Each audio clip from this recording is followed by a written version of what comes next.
Hey, Zombro fans, Russell Twice. I'm back here for yet another wonderful episode of Zombroz Action. I'm joined by my co-host. Wait. Do I actually have the audio this week? I do! There we go. I wasn't recording anything. The co-host. That is the best co-host in the entirety of the world. Johnny J25, how you doing, John? I'm doing well. I'm the co-host with the most time played on Call of Duty Zombies mobile out of the two podcast hosts. You know, that hurts. That hurts me. That hurts me deep. Wait, what do we call this? Is it COD Mobile, Call of Duty Mobile Zombies, COD Mobile Zombies, COD Zombies Mobile? What's the official tagline? Well, it's Call of Duty first. It's COD Mobile first, and then this is COD a mode Mobile. they added. So COD Mobile Zombies is the official name. That's what I'd go with. Absolutely. Fascinating stuff. Yes. Fascinating.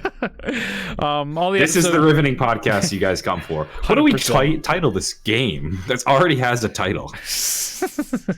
Titling semantics. Hey, I'm cool with that. So we have all the episodes are updated on Spotify and iTunes. John, did you get the? Were you able to log in and all that? We talked about that beforehand. I did. I finally got around to doing the October refunds. There we go. Good. There's no excuse for that other than I just kind of forgot to do it. I'm not gonna lie. The money was literally just sitting there in the Patreon, and I just kept forgetting. And I went through, and I thought it was gonna be really easy. I was really just hoping. One minute. We literally just went live. What? I made fresh, but nothing. No, I'm good. I'm not feeling. Thank you though. Thank you. Sorry. As soon as we went live, I haven't seen him in like 4 hours. My dad's like, "Hey, I gotta tell you something." So that's perfect. So I thought it was gonna be like a really easy process of like refund October. Yeah. I'm like, where's that refund October button? And then there is no refund October button. Oh, that's not good. Manually. I had to go through every name and manually click on every name that got charged November 1st through November 5th because they do it really weirdly. I don't know how that order goes, but there's like a 1 week period where they charge people sporadically, and so I had to go and get all those people, click on their name, manually refund it. Each refund takes like 15 seconds. Oof. That took longer than I was expecting, but I grinded that out last night. Wonderful. And that should take 5 to 7 days. Hey, also, they're getting their money back. Also, Patreon reminder: I threw an announcement in the general chat about 30 minutes ago, but we're gonna do a bonus call, like a Patreon call after the show, kind of like a post show kind of thing. So be sure to hang around after that. It should be a lot of fun. That's it for updates. I think for the Patreon. Reed, you got anything? Black Friday sales coming right now. As per usual, I get the typical criticisms of some people being like, "Oh my god, I thought you'd never sell them again, yay!" Or like, "I thought you said you'd never sell them again." Yeah, well, here we are. I don't know.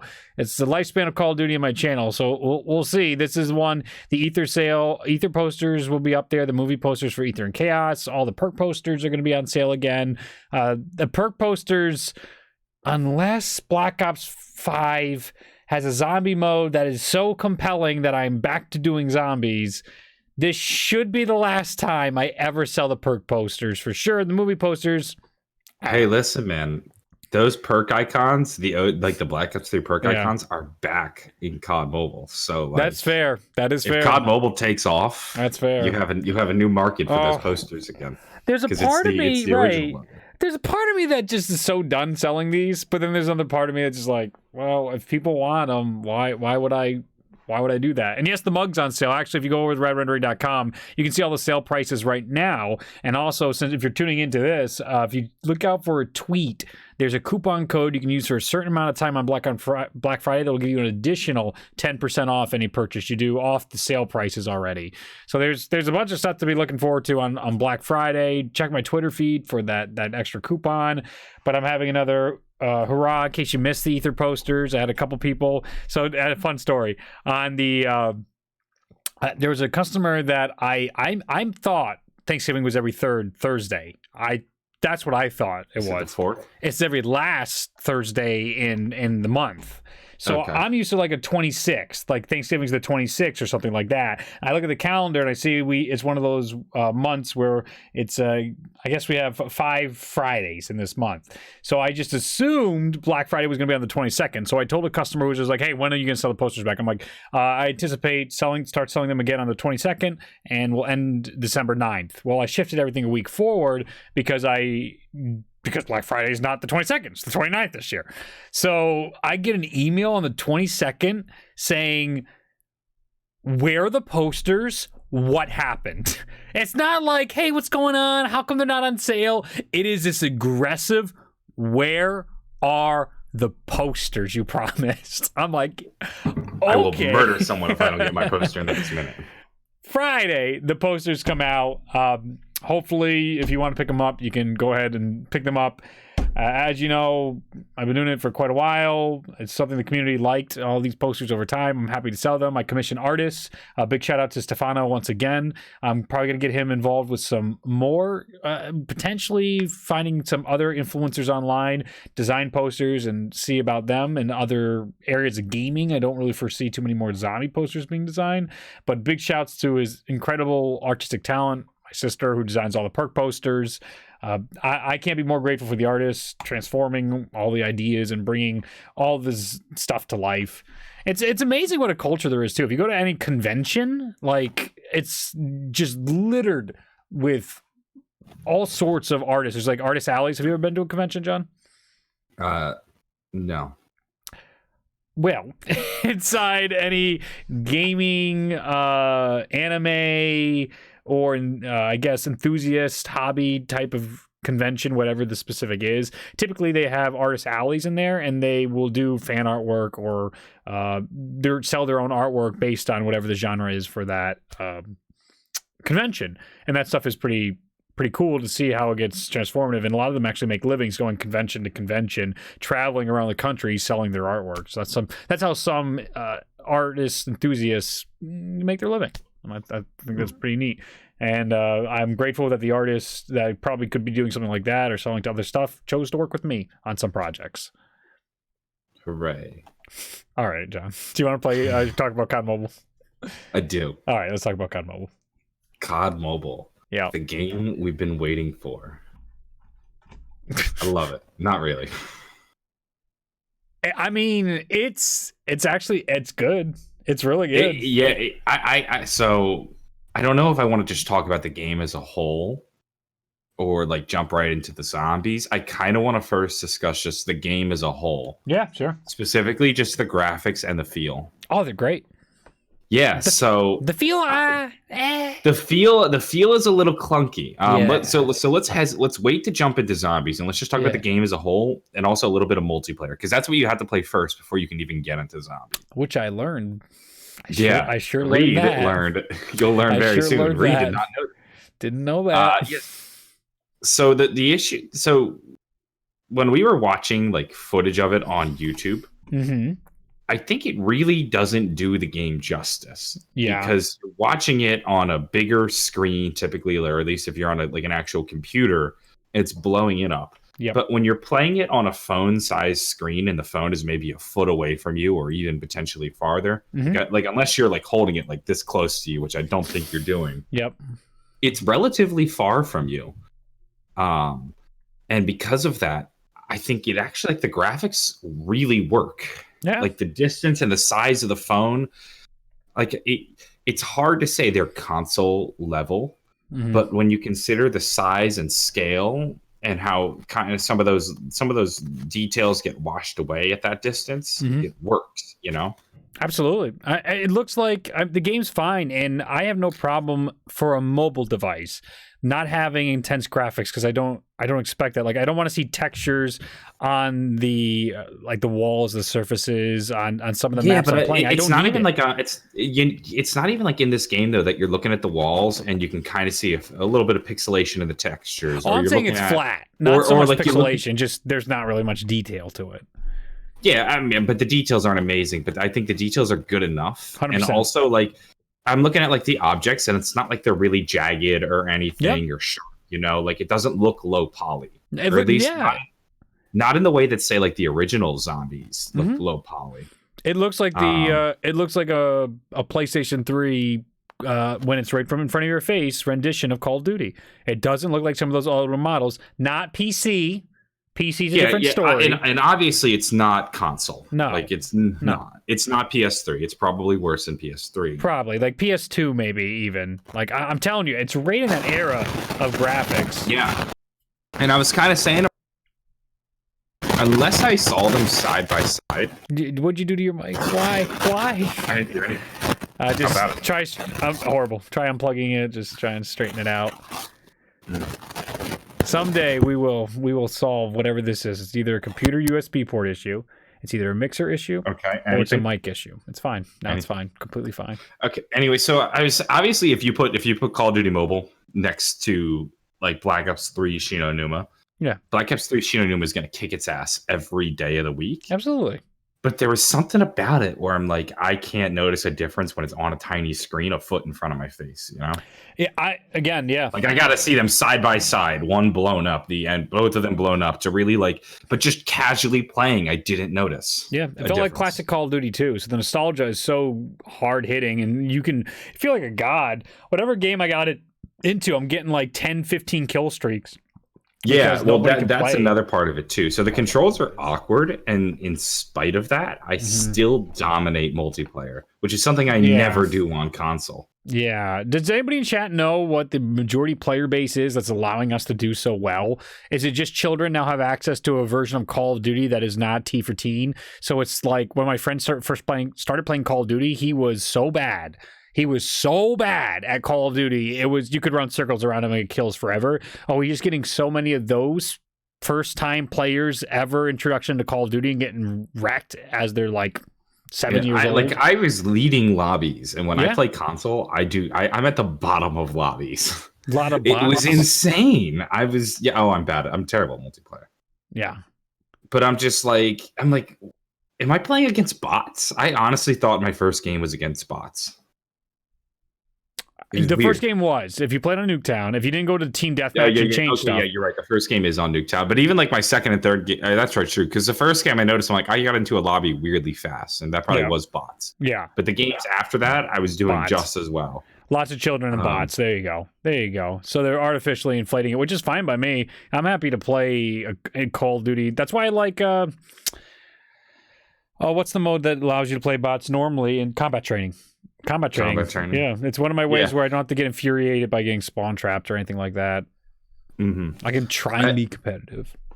I have a few issues with the controls though. Sure. Something about just aiming down scope and shooting, and not being able to do them in one fluid motion is really awkward. Well, there's one button for that. That's all I was doing, where it aims and shoots at the same time. There's an aim down sights button. Yep. There's an aim down sight and shoot at the same time button. Yeah. But I want to be able to first aim down sight, lock on to the player, and then shoot. I was doing that where I'd look and I'd aim, and then I'd just be hovering ready to click the shoot button again. Like, so you would hit the aim down sights button, then move your finger over to the shoot button. I'd move it next to it so I could still keep looking, and then as soon as I saw somebody, I'd be able to just move my thumb a little off and maybe I need to do a little bit of readjustment of the controls to do that. Oh, did you move them around the screen? No, I haven't messed with them. Yeah, I didn't either. Probably. I know though you can get a controller working on it. Well, that's what chat's saying. I'm interested now. You get it either if you could use a PS4 Bluetooth, that would be really easy. Or I saw Mr. Dalek made a video on it, one of the ones we showcased last week, where he actually was selling or he was promoting something that goes around your phone to play. Or is that PewDiePie? PewDiePie has one too, I believe. He was promoting that as well. There's a controller for your phones. I'll see if I can. I'm not sure, but I think I know of like this product. I think I've seen it around before. See if I can pull it up for the people watching. PewDiePie, but keep talking while I do. Yeah, but so I think if I went into a multiplayer lobby with the controller, God, I would absolutely like if I'm destroying now. I think I would never die. I would be invincible. I would be the Think Morty in Rick and Morty when he's looking into the crystal.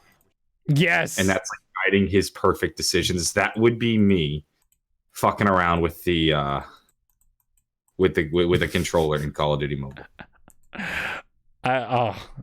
Dude, I'm so season 3 Rick and Morty. I'm so in. I've enjoyed every season so far. Oh yeah, right. We're on season 4 already. Jesus, I'm enjoying it, man. God dang it. You bring up a wonderful, like, every Sunday night, I'm like, I can't wait to wake up tomorrow and I'm not staying up late for this. I'm just going to enjoy me some nice Rick and Morty tomorrow. Some classic Rick and Morty's adventures. How'd you feel about the poop episode? The poop episode. I thought it was okay. Man, some deep feels there for Rick Sanchez. I didn't feel anything, but Rick sure did. Mm-hmm.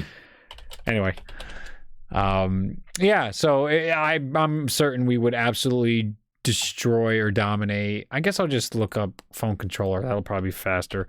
Phone controller. Can you believe how the PC or the mobile market is blowing up though for games? Like this is real legit for Call of Duty, and I think this, like, though I was nauseated by the amount of microtransactions they kept throwing in my face just to get into the game. That was obnoxious. Yeah, it's a lot of like just XXX click away from a lot of the shit. Where I have it. Okay, so here is a phone controller, one of them. We're going to get a little gross on screen right now with the boxes. No, not full screen. So there's a lot of controller add-ons, it looks like. Not very much. I guess I'll send you a Google search so you can see what I'm looking for. Yeah, I know what these are. Okay, figured as much. Just double checking. So I guess this started with Fortnite when Fortnite launched its mobile version. Right. And then I think PUBG tried to answer that as well, didn't it? Mm-hmm. And now we have Call of Duty finally catching up. The whole time I was playing that, I was like, I don't mind using the virtual sticks. Not terrible. No, the virtual sticks aren't bad, but what I really wanted was a trigger. Yeah. Like I wanted a trigger and bumper. Those are what I missed, not the actual sticks. Gotcha. There's this weird suction cup one that looks pretty good that would have your triggers and all that type of stuff. Those things look potentially like a good fix for your COD mobile needs. I don't know if any of these are actually real, but literally hooking them up to what looks like to be an Xbox or PS4 controller, I imagine you could be the COD mobile Goliath online if you ever got a hand of that stuff. Is that like the equivalent of performance enhancing drugs? This is the equivalent of a scuff controller, but like 10 times better. Oh, Rocks, you son of a bitch, I'm in. Yes. So here's what I wonder. Like if this is where we're going with games, where mobile games look as good as like old gen Call of Duty. Yeah. Where does that place something like the Switch in the future? Yeah, right. Well, Nintendo was almost done. They bombed so bad with the Wii U that they argued we were going to be done with the console market, and they were almost completely going to go to handheld devices because of how well the 3DS was selling and all that. Like that was their cornerstone. I mean, I love my Switch, though. They tried 3D. I do too. I like the Switch as well. Is it just a race about graphics? Is it a race just to have, console exclusivity or not that IPs? Are your IPs are what's going to be able to sell whether or not you port it to an app and a mobile market, or would it be more cost effective for Nintendo just to say, okay, Apple gets to buy our exclusive IP rights to allow their users to download Mario through their app store? I mean, they have a bunch of Mario. They just released Mario Kart Mobile. They had Mario Run on mobile devices. So Nintendo's dipped their toes into this market. I don't know where this leaves the Nintendo Switch. I like the Switch. Is it for older gamers? You really don't want to invest billions or at least millions of dollars for older hardcore markets. That's not really going to turn a profit in this day and age. You'll get a few million people to play it, but there's a big skew towards mass market when it comes to any of these decisions in the gaming industry. What do you think, John? I think right now that I think Nintendo is safe for the next few years because the Switch has proven to work, and I think their IPs are strong enough that it could support a console like the Switch. Mm-hmm. So I think Nintendo is fine. And I also think there's going to be still a place for a dedicated console. Yes. Like say an Xbox, like a PS4, especially like if they're more just streaming boxes than they are actual consoles. Boxes. I'll bring up Stream Box later, okay? Yeah, say that. But I think what we're going to see now is just a shift where it's no longer just two players on the market, where you have like your mobile, or you're gonna have your consoles, your mobile devices, and then your actual phones as in mobile. Like, so mobile devices would be something like a Switch. Mm-hmm. Like, John, I think now it's going to be three players, and we might maybe in the future even see the phone transition into a streaming device as well. Yeah, Those are all really good But ideas. I really do think though, like if we had, if you could imagine 2 generations of games, the first generation are like your Flappy Bird, your Angry Bird. Yep. You know, Yeah. you got your birds. Now I think we're at the dawn of a new generation of mobile gaming, which are your Call of Duties Online, your Fortnites, that are actually pretty much full-fledged games. Yeah. I could tell a lot of work went into this. Like, this looked like a normal production for Call of Duty through the menus, the screens, the tutorial. I'm like, man, somebody really, they spent a long time coding this tutorial, and I wish it was over so fast. Ghost making you purchase everything in screen.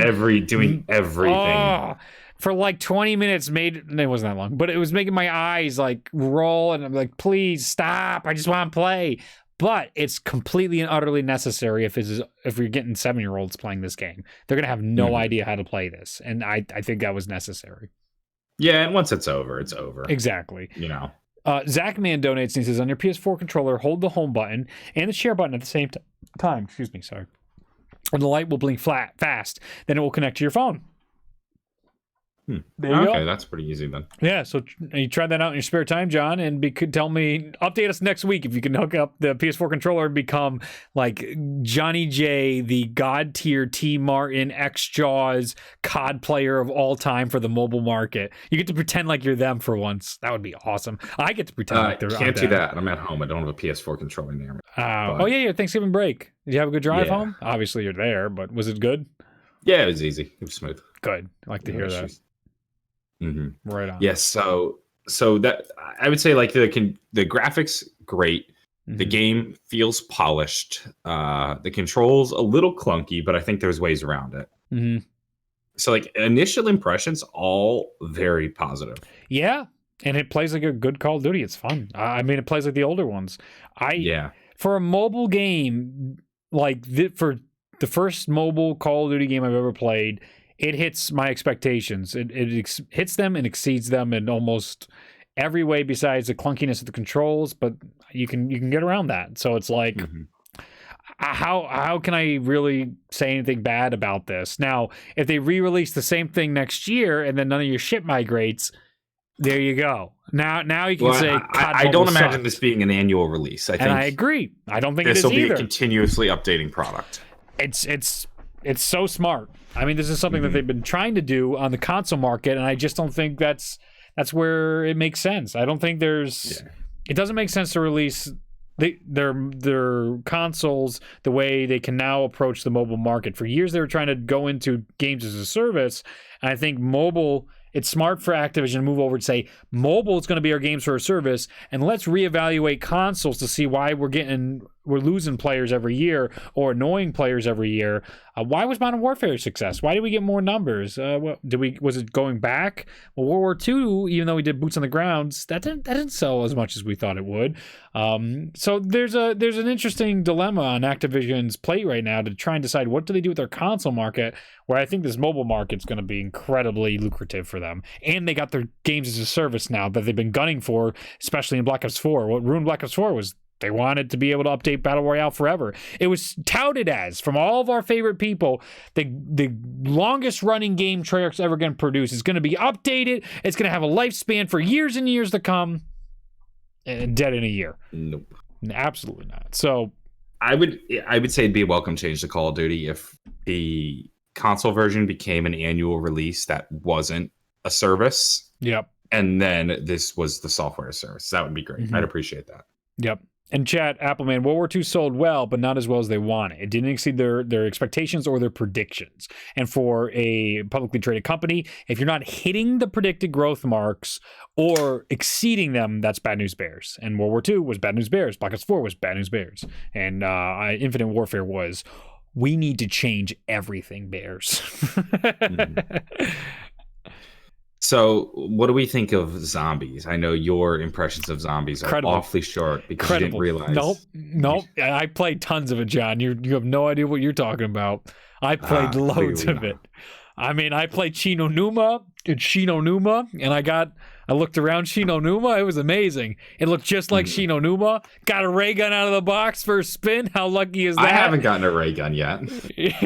I read on the Reddit that the ray gun is common. I saw one guy on the Reddit have 2 ray guns. I've yet to get a ray gun, and I played. You didn't get one in the tutorial? Games. Did I? I don't think so. Did I really? Maybe I did. And get a ray gun. Okay, yeah. Maybe it could be that way. No, so it's funny too because apparently the box isn't perfect. Okay. I haven't noticed too many issues with the box, but from what I've read on the Reddit, some people think the box is a little too generous, which is kind of funny. Also, you know how in zombies it's impossible to get 2 weapons at once? At once? What do you mean by that? Like, if you have the ray gun, you can't spin the box to get another ray gun. Okay, if you have the Galil, you won't get another Galil. Yeah, unless you're... Call of Duty Mobile doesn't give a shit. I love it. That's great news. I bet all the gun glitches work, too, where you buy a perk over the box, get your 3rd gun slot. I wonder if those glitches are back in the game. That'd be terrific. Mm-hmm. Yeah, so I've only played Shinonuma. I haven't played the other ones yet. Okay. Like the town remakes. Mm-hmm. But Shinonuma, I do have a decent bit of time in. I'll start, I guess, with the raid. Mm-hmm. So the raids feel weird to me. Okay. And I don't really get the point. Okay. So you play for, I think it's 8 rounds. Sure. And then you enter the boss. Sure. But so you enter the boss, and then you have like unlimited ammo. Okay. You're not really doing much. You're just shooting him, and he's a bullet sponge. Sure. So what was the point of playing 8 rounds beforehand, other than just to maybe buy perks and hope you get a good gun from the mystery box? That's fair. But I'm not sure you exactly need a great gun, because you can just go in with any gun and have unlimited ammo. Right. And the raid, we barely beat it in time. So we started actually with 4 players. Yep. And I'd be interested to know if maybe the health scales, because when we were watching, I think it was John's footage from Andy, Gun of Truth's gameplay. Yep. He knocked out some of the bosses really quickly. Could have been the beta instead of the public launch. Yeah, it could be part of the beta, and that's why. But when we were doing it, I'm not sure if it was because we started with 4 people, so the game adjusted health for 4 people, and then kind of like, you know how George has his health adjusted for 4 people? Yep. That may have been what happened. It could have also been a case of then we lost 2 people, so it was just 2 people dealing with a boss that has health for 4 people. They might also just be massive bullet sponges. That's been a complaint I've read on the Reddit as well. But we barely beat it in time. I think there was a 15-minute timer or something when we went into the boss fight or something. It was silly. And then we beat it with like 40 seconds to spare. Hey, and in that final minute, I went like all out. I was like, I'm not even like trying to get away or like aiming for the sweet spot. I'm just like, I could see that health bar is really tiny. I'm like, let's just wipe this away. Because like, I would be really disappointed if I spent like 20 minutes playing this map, 25 minutes, however long it was, and we lost not because we went down, but because I just couldn't knock down that health meter in time. And I didn't find it really challenging or difficult. Sure. You could easily run away from it. Its attacks were semi-predictable. Like I can kind of position myself in relation to it where he would throw a few attacks at me and they wouldn't really hit. Yep. I didn't go down. I got on just fine. And the real challenge was not the boss, but the 15-minute timer. Gotcha. Interesting. That's a different approach. Yeah. Like it honestly though, it wasn't fun, I would say. The raid boss.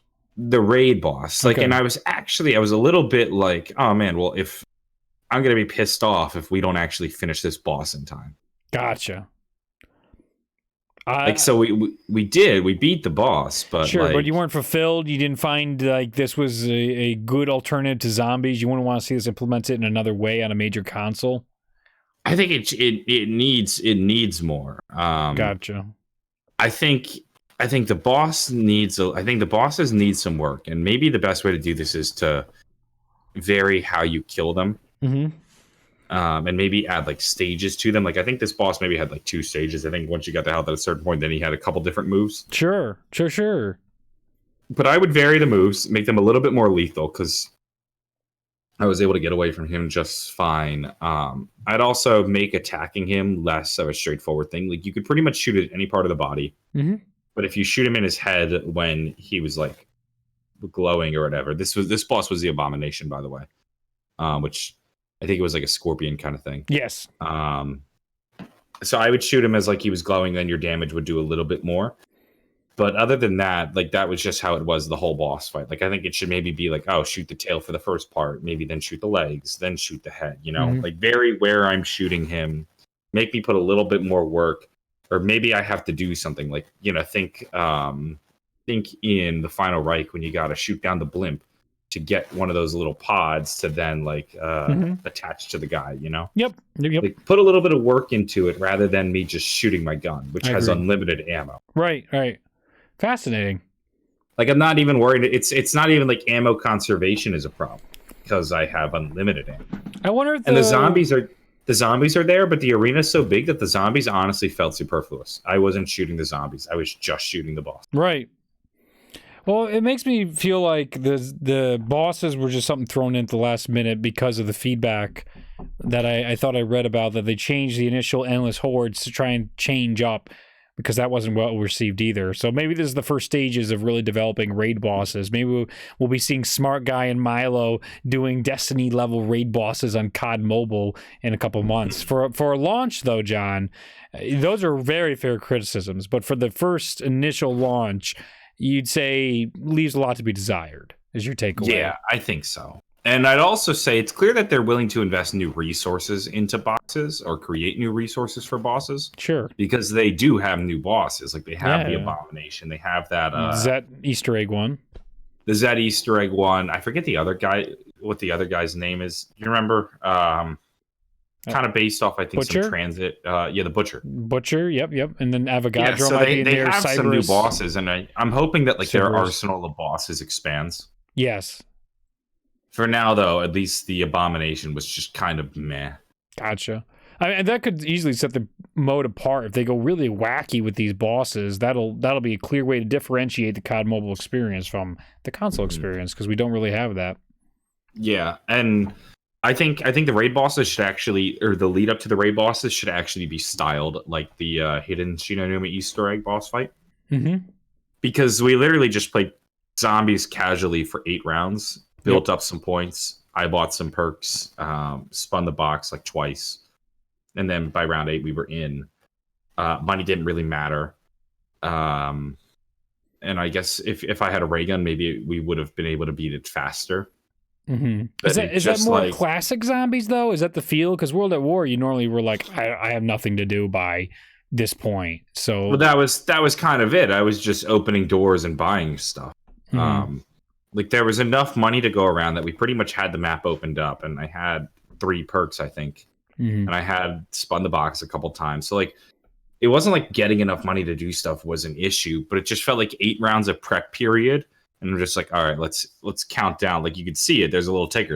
It's like 7 of 8, 8 of 8, and then we entered the boss fight, and a little animation played, and then you were in the arena. I think what they actually should have done is rather than give you like an 8-round countdown, give you like an 8-step process. Right. And rather than do rounds, just keep spawning zombies, and then you have to go through all 8 steps to trigger it. Like a typical Easter egg.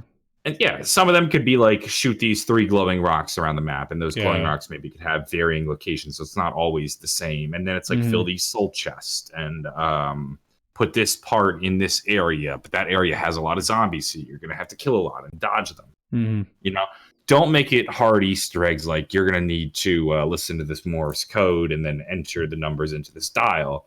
But make it very clear up in your face, this is the task or the challenge we need you to complete. Once you get through all 8, you've earned your way to the boss. That's what I'd want.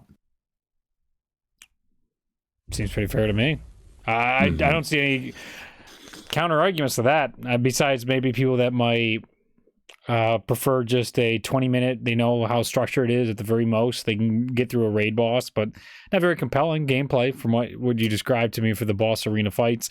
I think being able to trigger it with Easter egg steps, and don't even have to be as complicated as 8 steps. You could do it just like you said, shoot through the rocks. It doesn't have to be 8 steps. It's just like they have it 8 rounds right now. Mm-hmm. So Vamex says if you hit the weak point consistently, it makes a big difference. Mm-hmm. And I do agree that hitting the weak point does make a big difference. But to that, I'd say like the weak point never changes or moves. Mm-hmm. And of course, it's only open when he's doing like certain attacks. Mm-hmm. But you can't it's not like I can just stand in front of the weak point. Like I kind of have to put myself in a little bit of danger to hit the weak point. And if I know I can hit any other part of the body, sometimes it's just easier to not do the weak point or wait till I have more health to do the weak point, you know? Yeah, it sounds like a typical raid boss to me. Yeah, no, it is. And like that's pretty much how a lot of bosses work, where you have to just wait for his weak point to open up and then attack. Mm-hmm. But it felt like it was taking so long, and plus the addition of a timer made it less enjoyable. You know what's fascinating is I saw a video recently, probably about a month or two ago, where a content creator online made his girlfriend play through like major video games, so like platformers, first-person shooters, real-time strategy games. She had no background in video games, and he wanted to make a video about it and see what she didn't know that he did, and things that were inherent to like people that have grown up in a culture of gaming versus people who weren't. And it was interesting to see that there was many situations where she would misconstrued a basic mechanic for something in the game and misrepresent that throughout the majority of the game. Certain things we take for granted, like you just said, it opens up and shoot the bad guy's spot. There were very basic, like shoot the big blinking red light that she would miss out on because she wasn't a part of that culture. So I'm wondering if this is another, even though it's boring to us, if it's a gateway for that younger audience, because I didn't have any, like, you must be 18 or older to download this. Is there any rating on this? Is there any? Because I really think this is like the gateway drug to Call of Duty. This totally seems like you're going to be getting the youngest of young kids that see their older friends or older siblings playing Call of Duty and they want to be a part of it. Now we have it for COD Mobile. They can now see what this is like. I mean, this seems like the T-rated version of Call of Duty to me, which would be perfect for so many of the people going through middle school and elementary school, even though I don't want those kids playing this game. I think they're going to get their hands on it now through this. And maybe that's why it's so dumbed down in some respects. I don't know, just talking point, just something. I don't, maybe not necessarily. It's just like we ran out of time. We don't really expect a big kickback for zombies on this, but they're probably getting a bigger reaction to the zombies than they thought, would be my guess. If somebody could tell me this, I'm not sure, but what is the actual timer length in like the raids? Is it 20 minutes? Is it 25 minutes? Or does the timer just start when you hit the boss? I don't actually remember. But the reason I asked that is because if this is like a game that like, oh, you have a 20-minute car ride and you want to pick up and play, then I think it totally works. You know, it is zombies. Store. It is M. Yes, okay. That's what they're saying in chat. How do they prevent that? Parents have to buy it. You either got to, if it's like the kids. As an adult, these are not problems I run into, so I don't know how this world works. Yes, so like parents would then have to approve. If they try to download something, it'll automatically be like, go get your parents to see if you can do this. If the parents have that shit set up, if they just give them basically a blank iPhone, then they don't have to worry about that. But it should ask them for their age. Is this like when I was a kid and I had to ask my parents' permission before I went to Disney.com? If I'm not 13 or older. Probably. It's probably the same level. But yeah, timer starts right when you start the match. Oh yeah, God, is the whole match time then? Yeah. So if you're slow to get through the rounds, then you have less time for the boss fight. Gotcha. Interesting. But wait, so what was the time though? I wish somebody would tell me that. Star-Lord, you seem to be. Yeah, he's right on. He's all about it. Kingdom hit me up multiple times. He was just like, Reed, come on, let's do the raid boss. Let's do this. I was just feeling sick all week. And every time he's like, you want to play COD Mobile? I'm like, absolutely not. I want to just play Magic the Gathering till I pass out.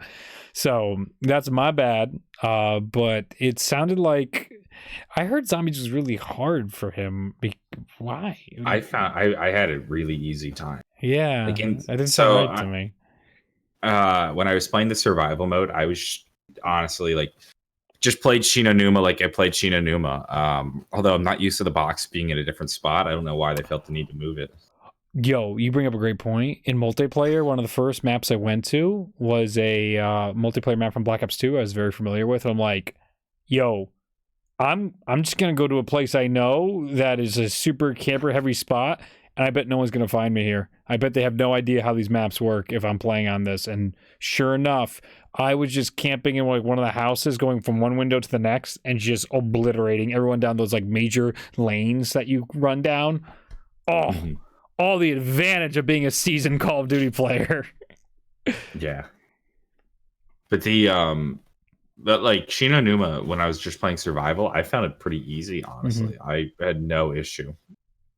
What I do find so bizarre, though, is there's a 3-hour timer for survival mode.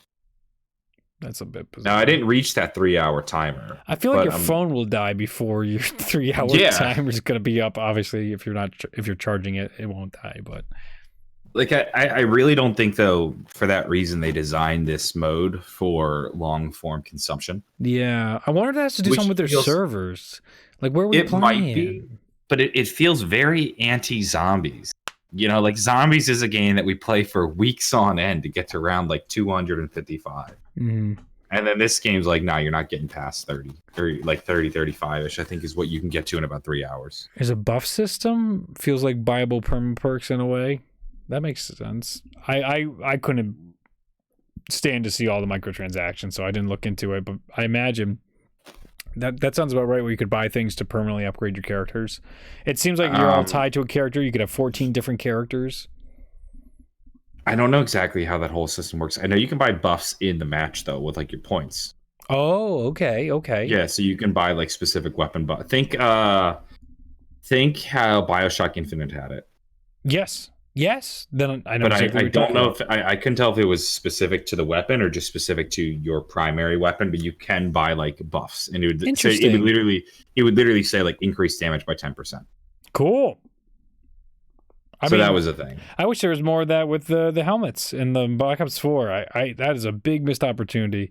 I wish we had that continued of that buff system in game, where you could get rewards for shooting the correct parts on certain zombies or characters or quests, and then that would then return give you a nice reward. I think that's one of the things in the what I gave to Treyarch, the little like feedback when we flew out there for Ancient Evil, was mainly give us rewards. If you make us go through stuff, give us rewards that are of equal value to the pain and suffering we go through to do these things. I feel like I wouldn't have a problem with Golden Spork if I had an incredible reward at the end of the rainbow for these quests that were going on, instead of just a tip of our cap and being like, you got it. Did you have fun? Often not, I would say. Also, I don't know why. I think it was today. It was because I was driving all over the place, and I just kept thinking how much I liked Ancient Evil. Ancient Evil was by far my favorite map for Black Ops 4. I was just reflecting on it for possibly a future video of like the things I did like in Black Ops 4, and I'm just sitting there like, God, that map was just wonderful. Do you think of it like? Do you still like Ancient Evil? Do you have other maps? Did you think about that at all? Did you take any positives away from it? I know you did some, and you enjoyed it more than I did. I never loved Ancient Evil. Like I don't sit back at Black Ops 4 and think of like, Ancient Evil was my shit. Oh man, I loved it. No, I don't feel that. Fair enough. I'm curious. So what do you think?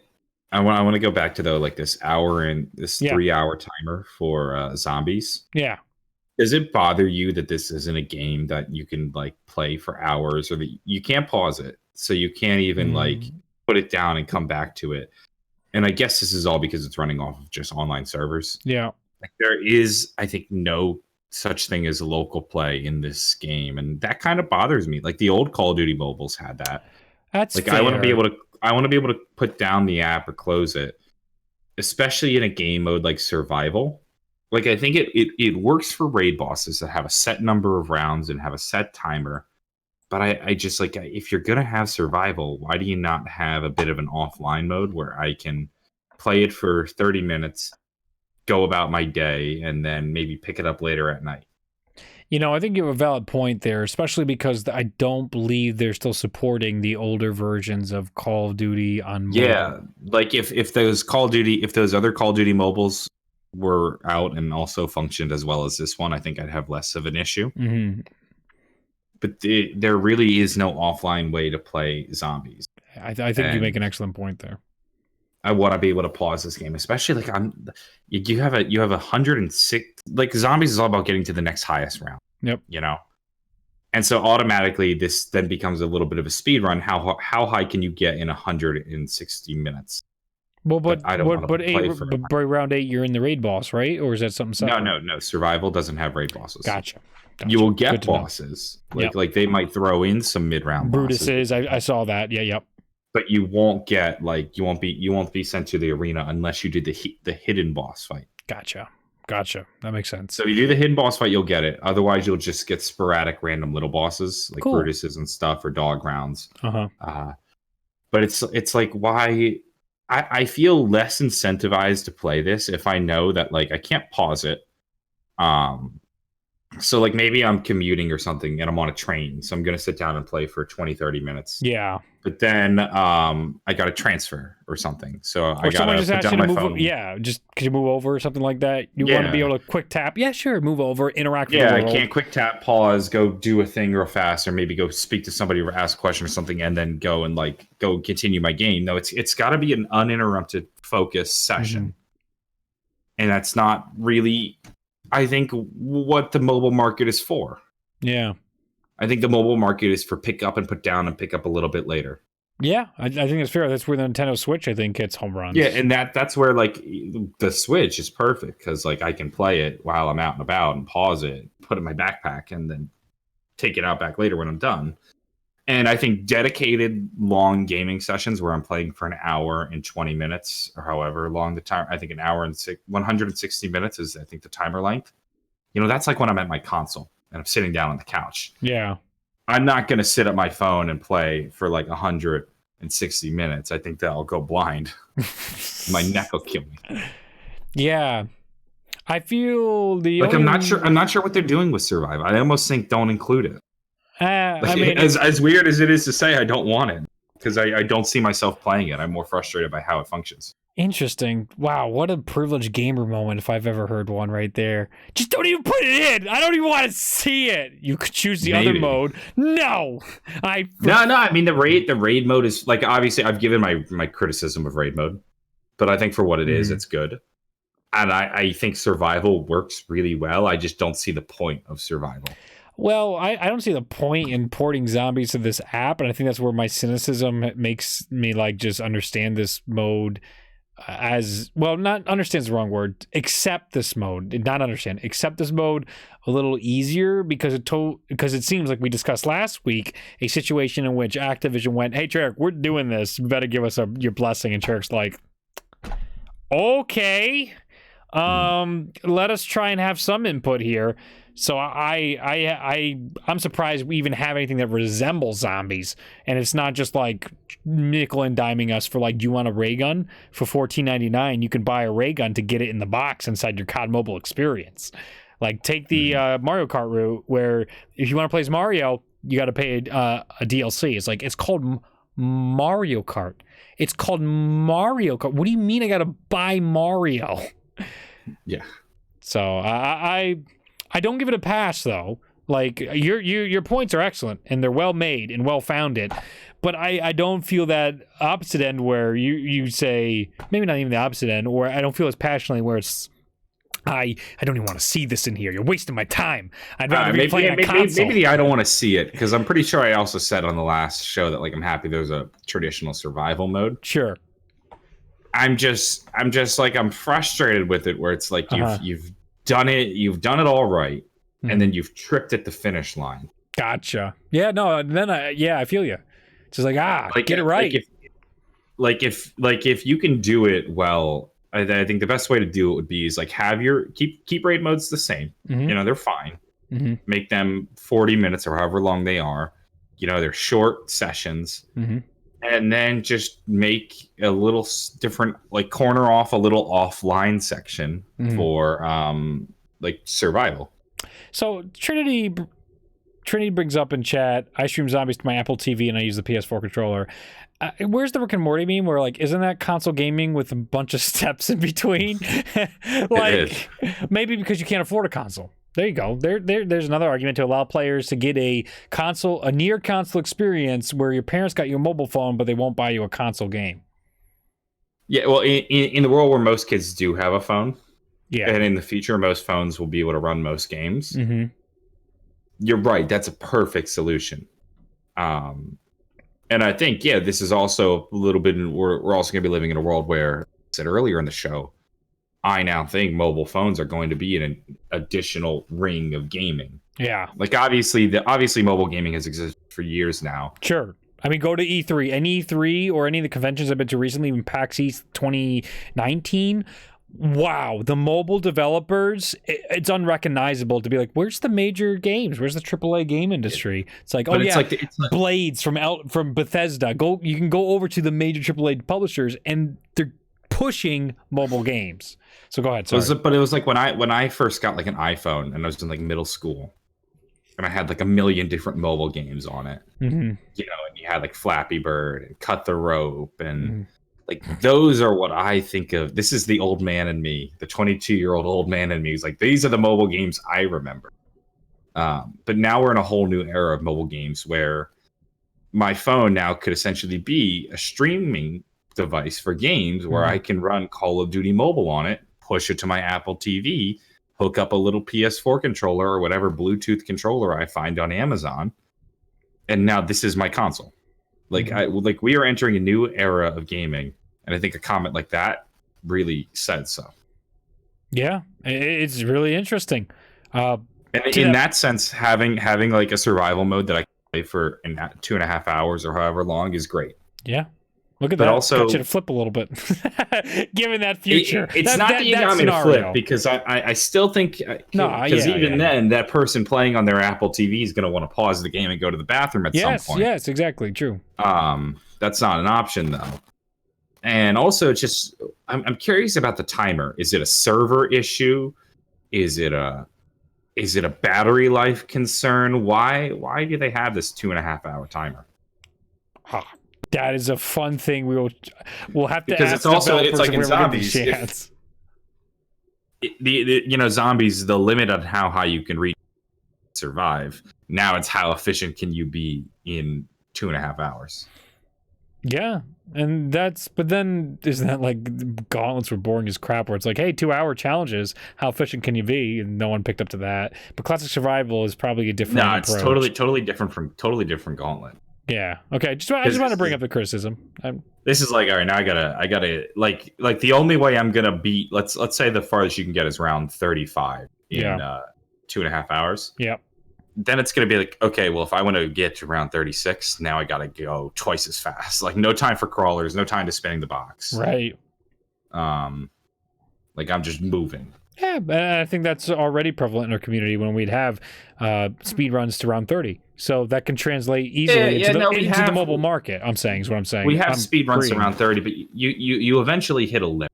Mm-hmm. You know. Yes. And I think no amount of optimization. If the general limit, if you're just playing casually, you'll get to like round 30. Mm-hmm. And if you play really optimized, you'll get to round 40. Mm-hmm. You're never getting to round 50. Yes, I agree with you. There is a ceiling. There is, absolutely. Sort of like the speed runs for the original Mario game, where they get like 28:58.2 is the world record, or 4 minutes 58 seconds .2. I forget what the magic numbers are, but when they get shaved half a second off. The difference though between that and zombies is that like Mario is a fixed game. Yes.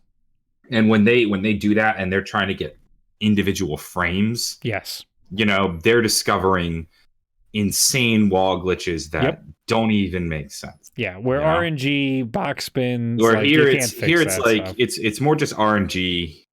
It's less about like, and that's a dedicated community.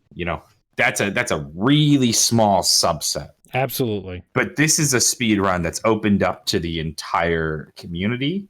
That's not even really supposed to be a speed run. Mm-hmm. Yeah. It's meant to be a survival challenge. Agreed. I want to circle back though to our points about basically the streaming boxes. That's the basic pitch for Google Stadia, and that's what I wanted to talk about earlier about the streaming box.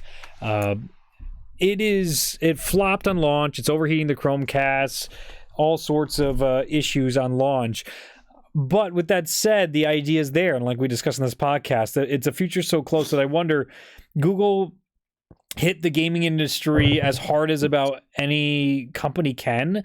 But like you said, with the Munning last week, I'm curious if it's going to be one of those situations where, like, we learned trial by fire. We bombed hard at launch, but in 2 years from now, is Google Stadia going to be able to shake this off and be like, we knew what was coming. We were bleeding edge. We were happy to take losses until we are killing it, and here we are. Amazon was very similar to that. Amazon wasn't even turning a profit when I was still in college, and we were talking about that in college. It's like, how does Amazon keep claiming that their stockholders just kept getting furious every year? They're like, we have to be making money and growing, and Amazon's like, don't worry. We're basically monopolizing the online market, besides that goddamn Alibaba. But besides that, we're okay. And they're like, China. Yep. Jeff Bezos in his house. That's well, I was trying to make that point last week, where it's like, if there's a company that's going to if there's a company, despite Google killing a lot of projects, which I know you brought up last week, which is a good point. Mm-hmm. This product, though, it seems like streaming maybe is just a year, maybe 2 years off from being like perfect. Yeah. And so if there's Google with enough foresight to say, we're close, like this product can take off, and we have enough money, and we can just pump a shit ton of marketing into this once we know it's perfect to really get it going. You know, I think Google's a company to be able to do that. Obviously, like, say, a startup wouldn't be able to. Yes. I have a weird feeling about Stadia. Like, from launch, I was like, I don't know. I was a little excited, and then I heard more and more, and what games were launching with it. I'm like, this doesn't sound good. And then outlets beat it to death, and then after it came out, they beat it to death. But now that it's been about a week, I got a weird feeling about this. It's like, well, if they just stick around long enough, that's what I think. Yeah. I mean, the whole package is like $129. Okay. Mm-hmm. Now, let's say they have a rocky year. Okay. Yeah. But in that rocky year, not only does the service improve, but maybe they find ways to cut the cost, and suddenly you get this down to $9.99. Yeah. Come Christmas 2020, you have a fully functioning streaming service that says you can play Call of Duty, Black Ops 5. What are other big games? The next Rockstar Grand Theft Auto 6, if that comes out next. You can play Grand Theft Auto 6, Black Ops 5, Universal Paperclip. Last of Us Part 2. Everything. Tetris 99, Last of Us 2.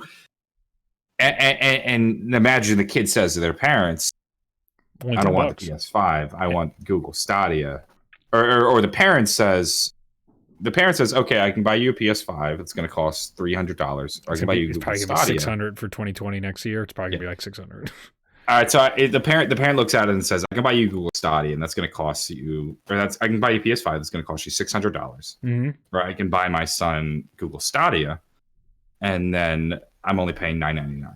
You know, obviously the price is I think it's like $129, $130 right now.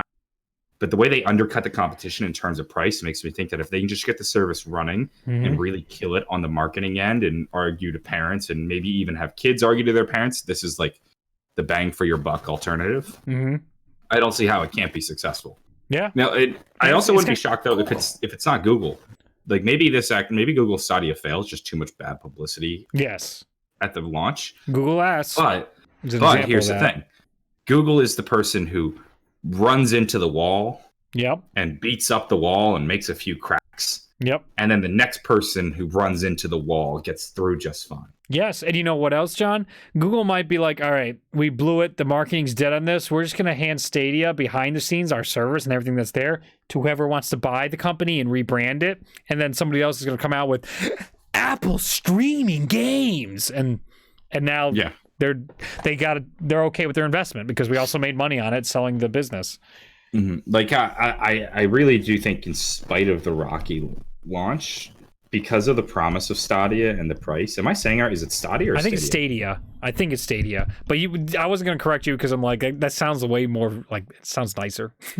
Stadia. Yeah, Stadia makes it sound like some like foreign company that just like welcome to Stadia. Where Stadia sounds like a New Yorker being like, welcome to Stadia. Take a seat and buy it. It's like, oh, all right. Yeah. So to me, like this product is too good and too price effective to fail. Yeah. Like it just seems like where the future is going. I agree. I'm with you.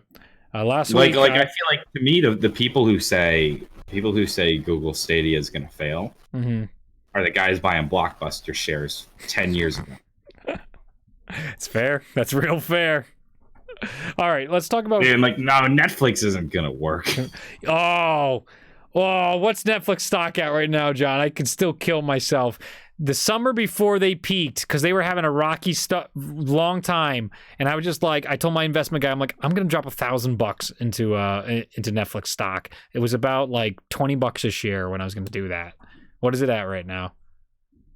315. Fuck! Oh! When was this? Because like I'm looking at the graph. Right Can't be $20. What was it? Let me see. They were around $20 in 2010.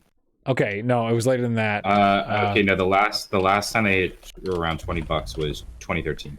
Oh no, it was past that. I'm thinking 2015 was when I was gonna buy stock. They were okay, so it was 2015, anywhere from 50 to like 100. Yeah, so I was around there. I was definitely around there.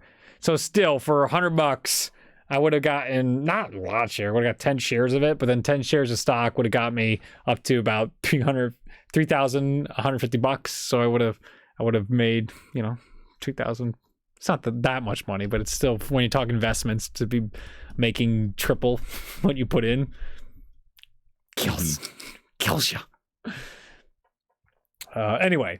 We should talk about COPPA and topic time and donations. COPPA. We're not a children's channel. Yeah, let us first establish zombroz is a show for adults. Absolutely. This is adult programming here. 100%. Did you read up more on it too? Because initially when I told you this, you're like, okay, whatever, Reed. And then this week you're like, we need to tell everyone we are not a kid's show. When I was sending you the list of stuff we could talk about. Yeah. When I said, and we need to announce we're an adult show, that was a joke. Okay, that's what I thought, but there's a little bit of me that would be like, that's hilarious, which I was like, oh shit. No, I'm still pretty, so the reason this week, more so than last week, I feel like it was everywhere. Yeah. Or at least it was like as soon as you told me about it, it was everywhere in my life. Okay. And I watched a few videos on it. Yep. And I went through, and I went into a couple of my videos, and I marked them as potentially for children. Mm-hmm. Like I have a video where I was showing off a bunch of like zombies products. Mm-hmm. And one of them included like a zombies fidget spinner. And I'm like, fuck, kids like fidget spinners. So I marked that one for kids. Yeah. I made a video unboxing the Call of Duty Zombies Risk. Yep. And because of the way the law is worded, board games are for kids. So a video about a board game might be for kids. So I went through my catalog very loosely. Yeah. Like videos that I looked at and like jumped out at me as like for kids, I marked so like a video that has a fidget spinner in the thumbnail. I was like, fuck it. That video is also making like no money right now anyway. Right. Because that trend is dead. Yep. But so like where do you come at it right now? Are you worried? Do you think this is the big bad boogeyman? Not for me personally, but like animation channels. It kills a lot of channels that were doing dicey things to begin with, though. And I'm glad you're protecting kids. I feel like there's not enough protection of data going on in the online world right now. This is Reed going to school and then marketing and big data being shoved down my face from a marketing perspective, from computer science perspective, from a business perspective, from an engineering perspective. Every which way you look at it, if you can harness big data, you can just dominate people. You can dominate the world around you. And there's no liability on YouTube, Google, Facebook, Instagram is owned by Facebook. All these platforms, I know YouTube's owned by Google, but all these different platforms have access to this stuff. And just like, they're like, yeah, sure, we're not using your data. Or Facebook's case, they're like, yeah, sorry, but we're going to keep using your data. I'm glad there's some sort of step at the FTC to try and protect kids from a 1998 act. Obviously, I'd be more pissed if I was making content geared towards children, but I already feel uncomfortable making content towards children. I also come from a place where fruity drink commercials, we talked about this in my ethics class. It's just like, they were trying to gauge, how do you feel ethically about marketing that's for like fruity drinks or colorful drinks that's clearly targeted at underage drinkers, but they can't drink it. But they're saying, no, these are adult beverages. This is for adults. It's an adult beverage. What drinks are you talking? When you said fruity drinks, I thought you were talking about like sugary. No, alcohol. I'm talking about like you see like blue alcohol that might show up. Like a White Claw. Do you know what a White Claw is? I don't know. I don't know names. A White Claw is like a White Claw is a spiked seltzer. They're really popular right now. There you go. It's basically seltzer water with alcohol in it. Yes, very much. A lot of stuff. Anything that's like soda or seltzer water with alcohol. But White Claws are very clearly an alcohol beverage. Right. So is it immoral to be marketing that type of stuff the way they do, especially in magazines, to try and get kids to, they see that and they're like, well, I want this, because most older adults aren't after this. Like they're going towards underage college students and college students that are part of that lifestyle. And I'm very much of that mindset where it's like, I'd rather not be right. I feel like I don't see that with alcoholic beverages. I don't think. I really don't see, like so in a commercial for alcohol. Yeah. You see a bunch of young people. They got all these awesome. Well, no, you have they're all over the place though. Yeah. So you have like they are all over the place. Sure. You have like Bud Light or Bud Light doing. They have the like Dilly Dilly and the Bud Night. Yeah. So you have ones that are comedic. You have ones that are just like, oh, here's our brewer handcrafting this fine aged pilsner. And then there's others that are much more like social party type. Yeah. To me, though, I think that's less about marketing to young kids and more just marketing to people who are like 21 and older who want to go to a party and have a drink and have a good time and imagine themselves at like, on the beach having a fruity beverage. Sure. I think a better ethical question in that realm is it okay to have like a drink that is awful for kids, like a fruit juice that has like 1,000,000 grams of sugar. Yeah, that's another good one. Yes, absolutely. Fuck out of that to kids. I think that's a more common ethical question than I think the alcohol case. It was one of the alcohol cases. Because also there's a lot we talked about. There's a lot of flaws. There's like drink responsibly, make sure you're of age. They have to throw in those commercials. Right, but when you're 18, but I think the sugary juice. Where they'll say it's like made with real apples, and it's like 1% real apple, 99%. I think I'm at different demographics. When we're talking kids, which is COPPA's 13 and under, so I strayed a bit. That's on me. That's my fault. You're absolutely right. Absolutely. This was more in college. We were talking about that age of 16 to like 20, basically below 21, where it's like it's not legal. You're selling it to minors. You're pushing it, and that's where we're going. You make an excellent point there. I think the minors who are going to drink anyway, though, regardless of how fun the advertisement looks. I think there's definitely something to be said about that. But then there's also an interesting conversation of like, what's the role of media in influencing people's thought process on drinking? Like Friends, a beloved TV show. Every time they want to relax and have fun, they pop open a beer. Anytime they want to celebrate, you pop open a beer. It's almost like culturally we grow up, even through the media we consume, that oh yeah, if I want, I'm gonna drink a beer to feel good right now, or to unwind, or to have a great time. But at what point do we become the nanny state and say that we can't have in Friends our 100%. Characters? 100%. Like they can't have a beer after a long day because I'm like a kid watching Friends. It's a difficult. That's where we run into an issue on 100%. YouTube Exactly. You know, Yes. there yes, are questionable channels, or not, questionable is the wrong word. They're questionable in terms of the law. The Yes. content, I would say, is perfectly fine. Mm. Where it's like somebody might make videos with toys, Mm-hmm. but they're doing it from an adult's perspective. Mm-hmm. Like, what's the Ryan's channel Toys called? Reviews. Ryan Toy Reviews. Matthias. I forget. Oh, yep.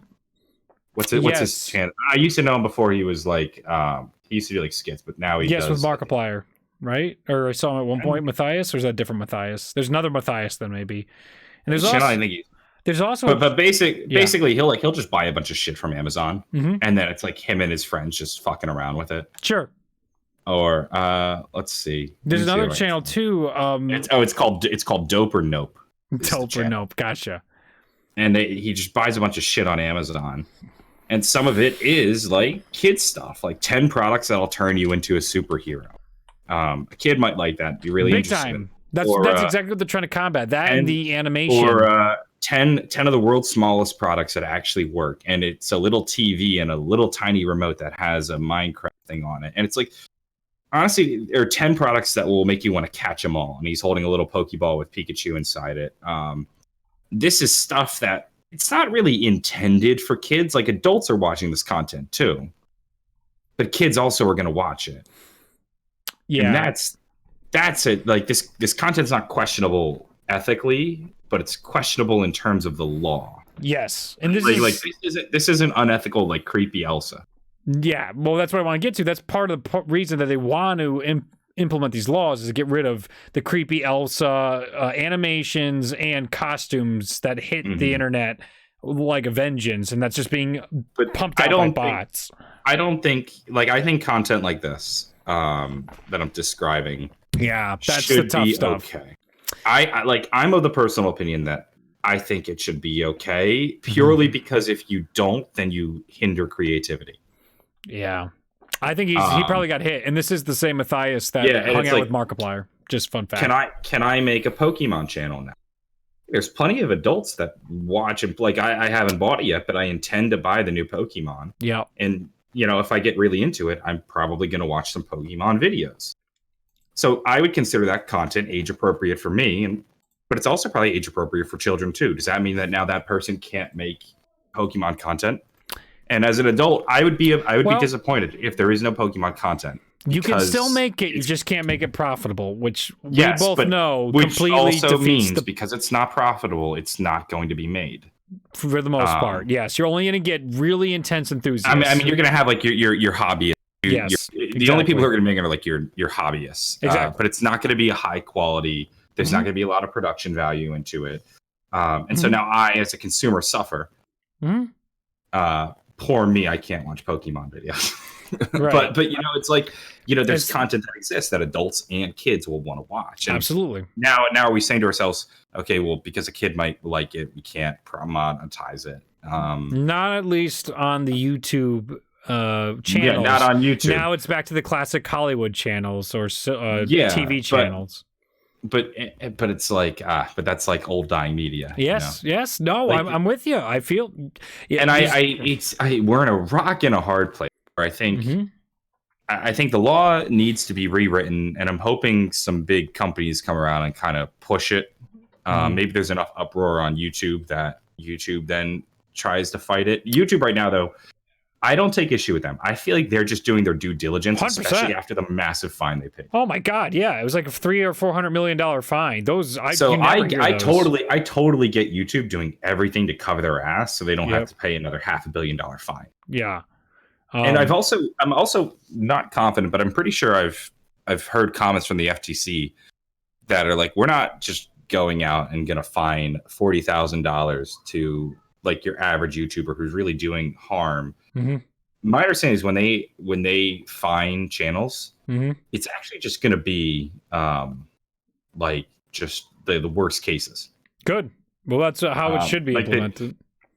So what I would love to see, and I think a perfect world solution is kind of like, I want to make sure I put this properly because there's a way to describe this, but I don't know exactly what it's called or what the words are. But I think in the realm of copyright, if you're like a cease and desist. No, it's like, so if you're a publisher, Yeah. But you don't curate the content that's being published to your site, Yep. you're not individually responsible for copyright violations. Right. But the individuals who do are. Right.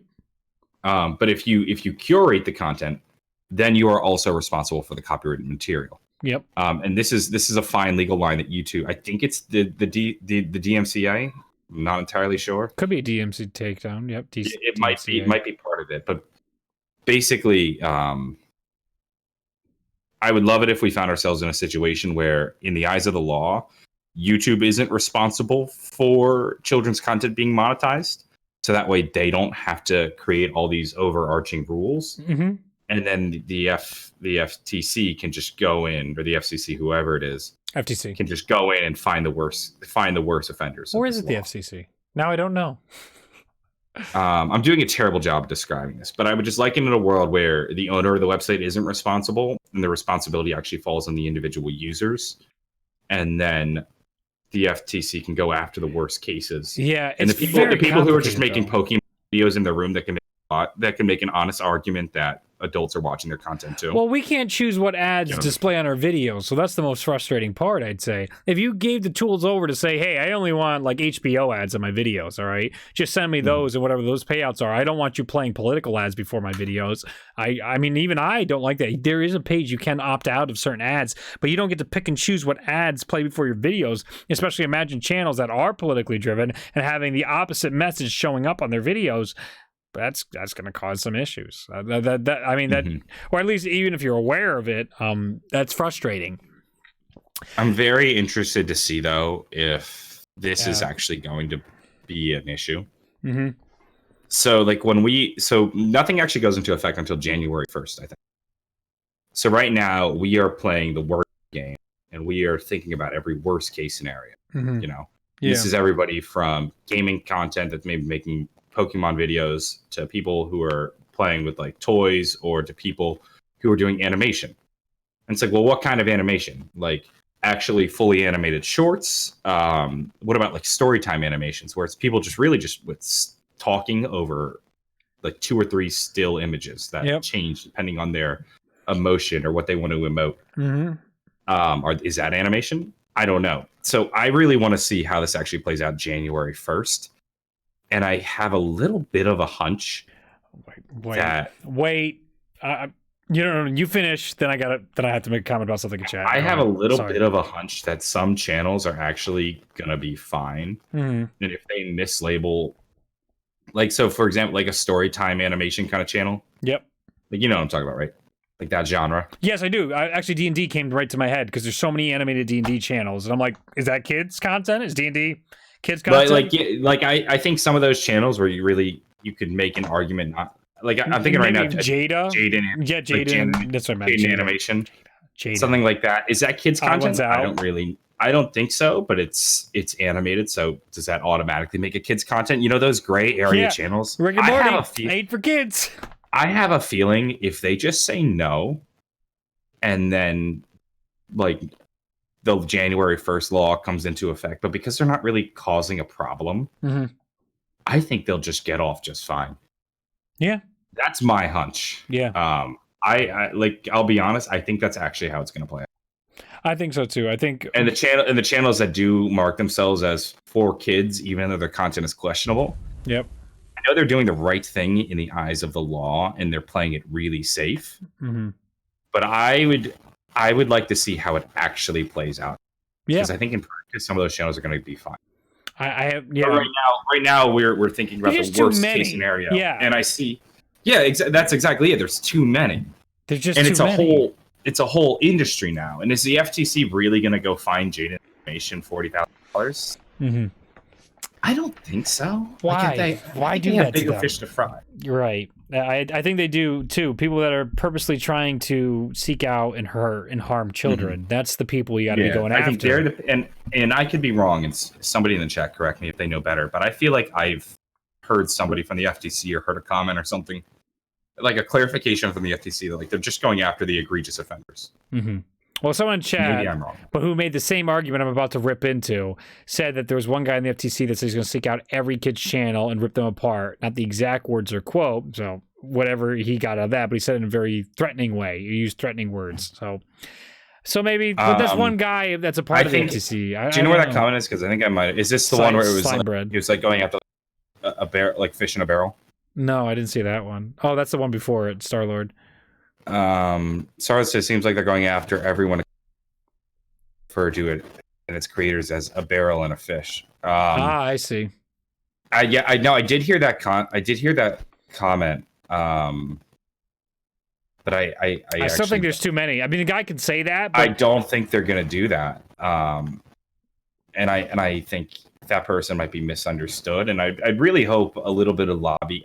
I'm really hoping on YouTube's end that, once they kind of put these measures in place, they start doing a little bit of lobbying, clear it up as best they can, and even find themselves in a situation where it's like you mentioned, Rick and Morty. Yeah. Rick and Morty is absolutely not for children. Yeah. But its videos are on YouTube, and Adult Swim will post clips of it onto YouTube. Does this now mean that they can't be monetized? It's a slippery slope under this rule, potentially. Yeah. So then you might get a lot of corporations being like, "No, we want that in." Like, you're literally going to get Nickelodeon's YouTube channel be like, "Whoa, money!" yeah. So, I mean, probably Nickelodeon makes enough money that like their YouTube channel is just a dime in the bucket.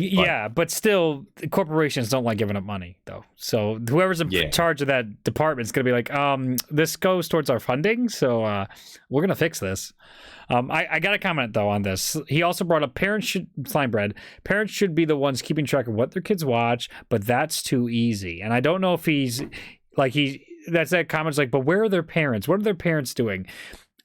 The reason I disagree with that argument very strongly is the world is evolving so much faster that parents have no idea how to keep up with the latest trends or technologies. And you have people far smarter than the average parent trying to make sure they can cash in on whales in their markets, on mobile devices, on any technologies. My father is wonderful. He's an intelligent guy, but technology has just outpaced him. And it surprises me how he can't figure out things. Now, there are certain parents that can absolutely keep pace, and there are absolutely parents that can monitor what their kids watch and all that. But there is so many that cannot possibly, especially the people that aren't on the online universe. Only 75% of America has Wi-Fi according to census data right now, or is connected to the internet rather. 75%. So that's 25% off the top that don't even understand the world we're in right now. Double check me on those numbers, John, but I believe that was the last time. Last time they did census data on that, that's how many people had access or had functioning internet in the United States. 75%. As that happens, because there's so many rural areas, we are not evenly distributed outside. 77%. Ha! See, I'm happy. I wasn't speaking out of my ass there. But number might jump with the census next year, though. I agree. I think it will. I'd probably be up into the 80s, if not the 90s at this point. But the rural areas, and there are problems that you can't get infrastructure-wise. But you're still playing on a playing field where there's millions of people that don't know what to do and aren't aware, and they think, well, I thought I just did this, and there's all these extra things, and every time a new law comes out, Apple then backs up and, you got to sign on for this, or the cookies law every time you log into a website.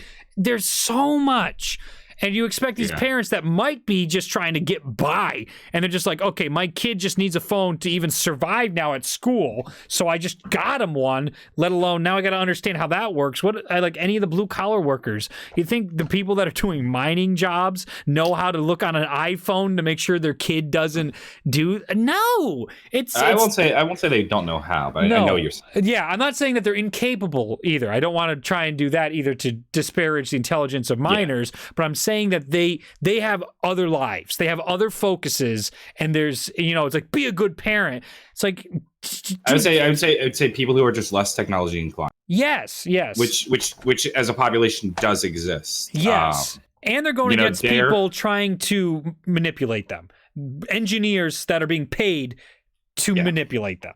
It's not just like, I'm an app. There's YouTubers who are out there trying to manipulate. system. Yes, absolutely. So all this that's exists. the point I wanted to bring, is all. My kind of final comments I'd like to make on COPA, though. Yeah. I think the law needs changing. I think it's actually just going to break in action. I think what's going to actually happen is the FTC is realizing that one, they actually can enforce a law like they think they can, or they're actually doing what they kind of say they're doing, which is just going after the egregious offenders. Sure. And YouTube's doing their due diligence to make sure they're okay. Yep, compliant with the law. But I think general channels that are in that gray area are going to be fine, even if they say that their content is not for kids, yet they're in that gray area. Like my soccer channel. Yeah. I made a decision that I'm just not going to mark that for kids. Right. Even though kids play soccer and kids watch soccer. Certainly.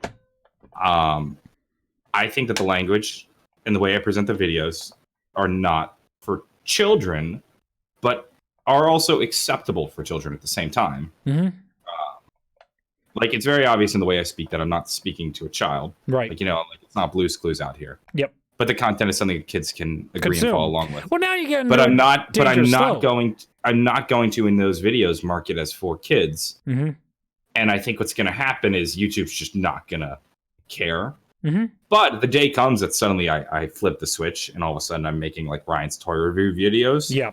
Then different. then the FTC can throw a fat fine at me and YouTube will be like, we warned you. And it's per video too. It's 40,000 per video. Yeah. Per infraction. But I think then YouTube will be like, well, we warned you. But I don't think they're going after this gray area channel. Yeah, and like the law. I think the law will break in real time. There's another point another example that came to my head when you were describing that is like dinosaurs. Like, are you saying like a paleontologist channel is the same level as a children's channel because kids love dinosaurs, but like, is Jurassic World really for kids? Yeah, and I what I'm really hoping is we find ourselves in a good faith argument. Yeah, where it's like the presenter of this dinosaur video has a PhD in paleontology, right? And he's speaking at a 10th grade reading level. Yeah, it's like there's no bright colors and slick cartoons. To your point, it really should be going after the core issue here, is that we don't want to be collecting data on children, so we're not going to be funding those type of channels. If you're violating, like trying to manipulate children, then we want to try and come after you. It's like a twofold of what's happening. And so for the worst offenders, that's where we really should see efforts taken against them. We really shouldn't see Jaden Animations and Odd Ones Out getting dinged for just being a cartoon. It's a slippery slope. All right, let's get to topic time and donations. I got a few donors today. Topic time. Let's scroll down to Streamlabs. Favorite Dr. Minty says favorite controversy of the zombies community. Mine was when YouTubers complained that zombies isn't Destiny. That happened. I don't know. Apparently. Favorite controversy? There's got to be some funny ones along the way. I can't think of Mr. Daleks, that's one of your favorites, isn't it? Which one? When you weren't supposed to see that. You weren't supposed to see that. Oh. I just like when Liam made the guy like JD. Deal dough, the deal don't. I think I liked Dalek's response. He was like, "Why, Liam? Why make that?" Oh, that was so funny. Yeah, that was a great zombies controversy. The time that Mad MC Sports Talk got brutally betrayed on Rise and Drive. That's a top tier one, top level. EE for C. I still got people who see that they'll YouTube my name, and see the video and be like, "Does this person hate you?" My political ad video I made for EE for C2, that was a fun one. I like that word. Controversy when there was a stream of zombie YouTubers just shitting on my abilities as they drafted zombie YouTubers like we were just objects and not people with feelings. Yeah. And everybody's like, John, he's not good at zombies. Oh. I'm a person with feelings. I'm not an object. Yeah. And there's endless in the community. But I gotta be honest with you, since I've shifted my content away from really zombies and just started gaming stuff with the new editors and everything, it's so much nicer. I like being outside the sphere of what just this controversy sphere of where people are in this community have their opinions. It's like, who cares? It's so niche. Like, go outside and be like, hey, I hate Rat Austin 27. No one knows. No one cares. Zombroz is a bunch of clowns. What is, you're mad about this? What is wrong with you? That reminds me of a joke I made. So I was giving like a talk at a little Q&A panel the other day. Sure. And one of the people in the Q&A had asked my opinion on like cancel culture. Yeah. And I was like, honestly, it doesn't really affect me. Mm-hmm. Like if I did something terrible and then all of a sudden on Twitter it started trending cancel Johnny J. I was like, most people's reactions, I think, would be, "Who the fuck is Johnny J?" 100%. My basic argument was like, I'm too small. I'd fly under the radar, so I really can't be canceled. People would just see cancel Johnny J and be like, "Who the fuck is that?" They'd be like, "Yeah, okay then." Obama had a speech, and not one way or the other. We were speaking at a college, and he was saying cancel culture failed. I might have brought this up before, but I thought it was a very interesting point because he's just like, look at all these people you tried to cancel, and they're all back out again. They're all like Harvey Weinstein was just chilling in a bar. I'm like, I thought that dude was in jail or some shit. He's just enjoying life. He's just getting people that spit on him in public now. That's it, which isn't good, by the way. But he's also not good either. But I'm not getting into that. But I'm just saying, like, the dude survived getting canceled, and he's still making millions of dollars. Like, go down the list. Louis C.K.'s touring again, even though what Louis did wasn't even close to as bad as what other, like Bill Cosby's in jail. That's good. I mean, that guy's a rapist. Good, he's in jail. But it's like, are we really getting everybody? Are people really who can't be canceled? Is their lives truly over? Or is it just this Twitter mob that gets happy, or these social justice warriors that get off on other people making mistakes? The older I get, the more I'm like, people grow and learn, really? Especially when it's young people who have texts when they're like 10 years old, 14 years old. They're digging up sports athletes, especially. I'm like, sports athletes to begin with are typically not scholars. And now you're going to look at when they're 14 years old to say stuff. Was that Kyler Murray? Or I think that was one of the ones recently. Yeah. That was dumb. And even like the Kevin Hart scenario. Yeah, same. It's it's like where there's tweets bad, and it's comedian. But also that was it was a comedian. It was like 10 years ago, and times were different. Yeah, completely and utterly. Context matters. That's just like one of the Lady and the Tramp movie. My sister expressed some issues with that, where it just came out direct to Disney Plus, and it got rid of all the racism in Louisiana. All right. So there's a portion that's just like, is it really a response? We just want to tell a fantasy story, right? This is a fantasy story in a fantasy world. We really don't want to touch that. We're trying to make money. But there's also a point where kids are consuming this, and then this is what they think the world's like. I mean, this is Disney, which has like the biggest reach in all the world. I would never go as far to say, let's pretend racism didn't happen. Well, in the original, they addressed it, they had it in there, and then this one, they just removed it. So and I don't mind you just removing it in the sense that it's like, I'm just trying to make a kids movie about two dogs. I'm not here to make a political statement. But they're like, they're in the 1920s Louisiana, and it's Louisiana influences. It's very clear, and black people and white people are on equal footing, and there's no racism. It's just.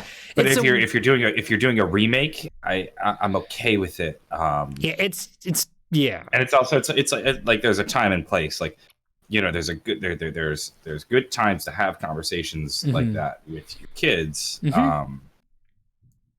But like, if you're just watching a remake, I don't think it's a problem to cut out the bad parts. But if you're showing the original, leave them in 100%, and then you can have an honest conversation. Yeah, you should, because this is how we learn, and history is doomed to repeat itself if people are growing up in a world where they think, oh no, there's never been any of these problems. Look at Disney's told me this stuff's in the sense of a remake, though. I think. Yeah, well, then I think about the writer's side. Just like, if I'm trying to make that movie, it's like, I don't want to touch this. What, are you kidding me? In today's culture, well, the writer, you could also look at it. let's go 50 years down the line. Yeah. And people watch the remake more than they do the original. Yeah. And then because that writer's name is attached to it, are they like, oh, was this his decision to include this blatant racism? You know? Yeah, or does it go Disney woke culture where they're trying to be like, oh, well, we're gonna tell you all about it and how much better Disney's become. Like this is very much though a damned if you do, damned if you don't. 100%. So yeah, that's all. You can't please both sides. Yeah. Did you see the South Park episode about the PC babies? My brother-in-law and sister showed me that, and that's funny. It's good. They got good shit about that. It's really on the nose about PC babies. They're literal characters. Yeah, we'll go on to the next thing. Let's try to grind through some of these topic times. Yeah. Ultimate Noob says 23 says, why is it called quicksand if you sink slowly into it? Great question. The faster you move, the quicker you sink. I think actually, yeah, that is how it works. Caboose 501 says, or 501st says, do you think Call of Duty could make a separate DLC like the first Red Dead Redemption to have a full map where you travel everywhere and do story missions like in Blackout for the zombie storyline? The sky's the limit. Like an open world zombies, I guess, where each map is a mission, but wasn't that the vision for Jimmy Z? Like, Treyarch can do whatever they want. They just gotta set their mind to it, and they gotta get the funding and then Activision not to beat them over the head. I think they're incredibly talented over there, and they can do whatever they want with Call of Duty Zombies and transform the game. They already proved that they're not completely willing to let the community dictate what games are going to be made. Black Ops 4, they wanted to do something different, and they did. So, sure. Xander Nation says Zombie Chronicles 2.0 ? We need Die Ride. BO5 probably pre-order bonus. Yeah. AHL says, what are your picks and opinions for Game of the Year? I picked RE2. Is there any game that was one of the ones he suggested? Resident Evil 2, Sekiro, Control, Death Stranding, Ultimate, Outer Worlds. Are there any games that you played that you think should be included on that list? Ultimate's another good selection, I think. I don't think Death Stranding should be Game of the Year just because is that his name? Hideki Kojima? I know it's Kojima. I actually don't remember his first name, but I'm RE2 is my Game of the Year, and people make the argument it's a remake, but they completely changed. It's not the same game as Resident Evil 2 was originally, and I've played it more than any other game this year, barring Black Ops for this channel, for Call of Duty games for my business. Yep, barring Call of Duty, I think the game I've played the most is Ultimate. Yeah, so I think those are both fine selections. I don't think anything else that was like mind-boggling came out this year for me that's not on that list. Cheese Puff says favorite Rick and Morty episode. Just started watching and I've been the first 2 seasons in 2 days. Oh man, I had a go-to back in the day. Vindicators. That was a good one. Oh no. The Tales of the Citadel. I just rewatched that one the other day. That is a masterpiece. Which one was that? Tales of the Citadel. Tales of the Citadel is where at the beginning of the episode, Rick and Morty are getting ready to go. Amazing trip to Atlantis. Oh yeah. I wonder what's going on in the Citadel. And then Rick's like, who cares about the Citadel? Nothing interesting is happening on the Citadel. We're going to Atlantis, baby. Then they jump into the portal, go into it, and then it does like a bait and switch. Tales of the Citadel, and it's a 30-minute episode of them of like just 5 or 6 different disconnected stories in the Citadel that kind of all slowly connect to evil. Spoiling it. Yeah, easy, killer, easy. To a big plot point. 5 or 6 loosely connected stories converging into one, but it's done so well. And then the ultimate reveal at the end is pretty good. Yet to be paid off in a series, but I think it might actually be one of the highest rated on IMDb. Oh, look at you! I think because I watched it again and I was like, that was so good. So then I looked up like the original Reddit discussion. I think it's got. I don't think mine is still as beloved, but it's the one I still like. I remember when it first came out in season 1. I watched it so many times. I believe it's the episode with. I think it's the one with Mr. Poopy Butthole is introduced and the whole house has a disease. It was just so funny for the flashbacks and then like people know stuff. I think that was one of my favorite ones, I believe. Yeah. Whatever, where all these characters kept appearing and there's all these parody characters and just how ludicrous things got. People like the Meeseeks episode. It's fine. I didn't feel the cult like the Meeseeks episode a lot of people liked on it. But yeah, I'll probably go with that one where at the end he shoots Mr. Poopy Butthole and it's like, whoa, she's been here the whole time. What are you doing? That's our best friend. Yeah. I also like season 2, episode 1, where they like unfreeze time, but then break time in the process. Oh yeah, that was weird. And you've got like at one point like 10 different scenarios. Yeah. There's a lot of them. There's a lot I really enjoyed throughout all 3 seasons, even season 4. I think the pilot was excellent for season 4. If you have a dizzying intellect and you are smart enough to watch Rick and Morty, I'm just joking. Okay, Captain Murphy asks, Reed, do you have any good tips for the Nikolai boss fight on solo? 50% of the time, I can beat him easy using Danger Closest, Ray Gun Mark III, and L4 Siege. The other 50%, I get instantly down. I'm not sure from what. The dragon part is easy. The Nikolai mech solo is a nightmare. What does he use? Near-death experience or something else? He's got Danger Close, Ray Gun Mark III, L4 Siege. Well, Danger Close, if you're only using classic Gawagums, the best one is in plain sight. If you ever watch Starburst, like near world record run, as soon as you pop that, Nikolai stands in place and you just go with your Mark III and you can beat him in less than 10 seconds. It's so easy. That one feels like cheating though. That one loses. Obviously it's not, but it loses the feel. It loses the feel of the boss fight. 100%, but you'll never lose it. You'll never lose if it's solo. You can kick his butt. Mm-hmm. Well, let's say you don't use that one. Well, near death, you can't fail. That's another one if you're gonna do super gobblegums. Head drama, I found is still excellent. Maybe not so much for that boss fight. Remember, we did that the other week. Classic ones, though. I mean, what other tips I might have for it is make sure you have monkey bombs and strike nades so you can distract while you try and kill Nikolai. He said he's asking because of boss rush mode. Yeah. So he downloaded the mod and now he has the opportunity to play the boss fight. And so imagine he has the scenario where he's in basically that arsenal room. He can grab it. Well, I mean, near death, you can't fail. You're guaranteed to win. You can just keep trying it and you don't lose your boss fight experience. The gun-wise, you should definitely have the Mark III. It's by far the best thing to use for the boss fight, and for the Go-Rod one in particular. Get the helmet. Helmet helps with the Valkyrie drones won't even be a factor if you're doing it fast enough. Mm-hmm. That is topic time. Cool. But David Kirk donated at the start of the show early on. Get my donation now. Gotta go to bed. Just want to know your thoughts on Death Stranding and the Game of the Year nominations. Have a good show, fellows. So we already covered that. And I haven't played Death Stranding yet, so I need to. I've heard some interesting mechanics. I'll get around to it eventually, maybe even for Christmas. Mr. Drown, good evening. I was getting worried that there wouldn't be Zombros today, but you gentlemen pulled through, so thank you for that. When is the late show of the year scheduled? Stay safe, healthy, and have a good day. Like as of the late. Is it like a late night show? Are we gonna have like a late night show? What is he talking about? I have no idea. When is the late show of the year scheduled? That's a reference. He probably doesn't have enough characters to explain it in his donation, so he'll have to follow up with us next week. Mr. Drown almost always donates. Should we do like a late night Zombros? That might be fun one time. We just we get up at 4 a.m, do a late show, but the whole time we're whispering. We put a suit on. I have no idea. Why are we here? I don't know. Let's do that. Let's do Zombro's late show where we do a stream at 4 a.m. We're both in suits. Mm-hmm. We're drinking.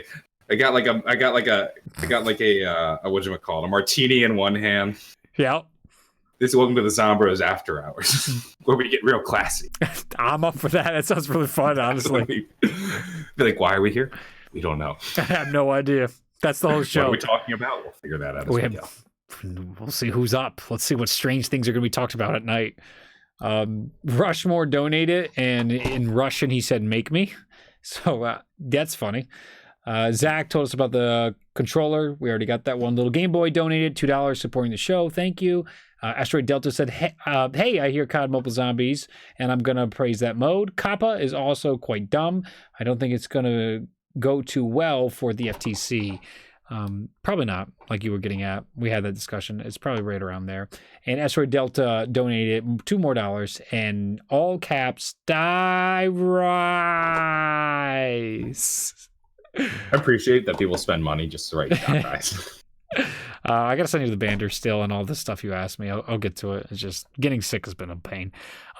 Anyway, saw the next episode of The Mandalorian. Still thrilled. Still loving it. Magic the Gathering stream probably tomorrow, but not tonight. I'm not gonna do that. Tune in this Sunday probably if there's something to talk about. We'll be on for another episode of Zombroz. Stay tuned on our social medias. Then again, it's a holiday weekend, so we'll see what times get sorted. If John's commuting back to college or whatever, we'll figure it out. Next week's gonna be tough. Okay, so probably then not this Sunday, but next Sunday we'll be back for another episode of Zombroz. Be on the lookout for all of the videos I should be posting. My editors are a little backlogged for some stuff, but we should have at least 3 videos getting out, Black Friday sales, and all that coming your way very soon. Thanks for supporting the show. Thank you to all of our Patreon sponsors, and we'll see you next time. Right. Reminder to the Ultra Rare and the Privis patrons that we're jumping into a call after. So if you want to hang out for an hour or so, do a little post show, chit chat, be sure to meet us there in the Discord. Yeah. All right. See you soon. Bye now.